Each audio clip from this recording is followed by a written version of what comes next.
Assalamu alaikum wa rahmatullahi wa barakatuhu. May peace and blessings of Allah be upon you.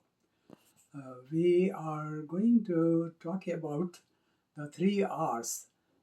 Sometime back we talked about the first R and the second R, and I promised you that I will be talking about the third R. So now is the time. As you know, I used to have this book whenever I went into the public transport, buses and trains for more than 30 years in Canada. Whenever I drove and parked my car and then got on to the buses or the trains, I always had this, which was saying, when was the last time you read Quran? Or if you are very far away, you could just read two words, read Quran. In that, I was passing a silent message to people, both Muslims and not yet Muslims. Sometimes we say non-Muslims, but I prefer the terminology not yet Muslims because we did not pass the message to them. Not only we did not care about the message ourselves, me and you, as much as we should have. Moreover, we did not pass the message to other people, so they are not yet Muslim. Anyway, so we talked about the first R, which was to read anything with your eyes. So sometimes, when somebody passes away, they recite the Quran, the whole Quran, and there are 30 paras, and everybody takes a para and read. And one guy was reading with his eyes, and his lips were not moving. So that was reading by the eyes. But preferably, Quran is to be recited, as we mentioned in our previous lecture, or I would call it a video.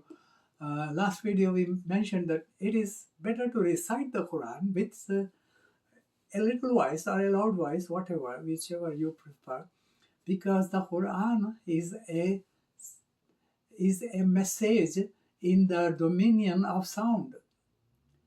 It is in the dominion of sound. It was revealed to the heart of Muhammad, peace be upon him. He read that out to people. He recited the verses, or better to call instead of verses ayat, because ayat means sign. He recited the Quran, and his followers, they memorized and also wrote it down. So that is recitation, and we mentioned that if you recite the Quran with your lips, with your tongue, with a little sound or a loud sound, whatever you prefer, every letter you recite, you get every letter you recite, you get 10 blessings.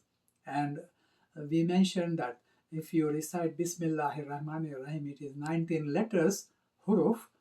Each harf is 10 blessings. So 19 letters, 19 huruf will get you 190 blessings.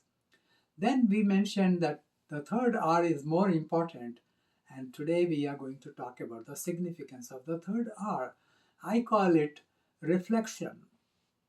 So it is not only enough to read the Quran with your eyes, but to recite it with your voice.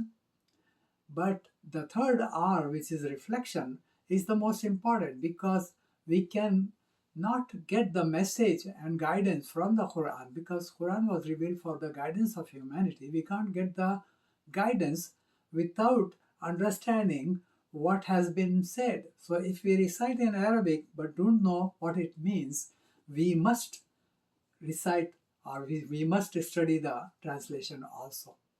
And also, if you prefer, some scholars who explain and expand the meaning of those ayat or those passages of the Quran, you should learn that also. That is called tafsir, or explanation.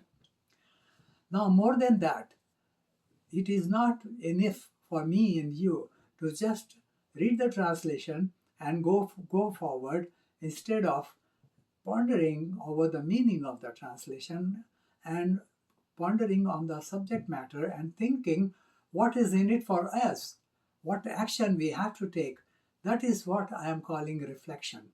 So inshallah, from now on, we expect me and you to recite the Quran and also read the translation, whichever language you prefer, and understand the meaning and ponder over what is in it for us? Is there an instruction to do something from Allah?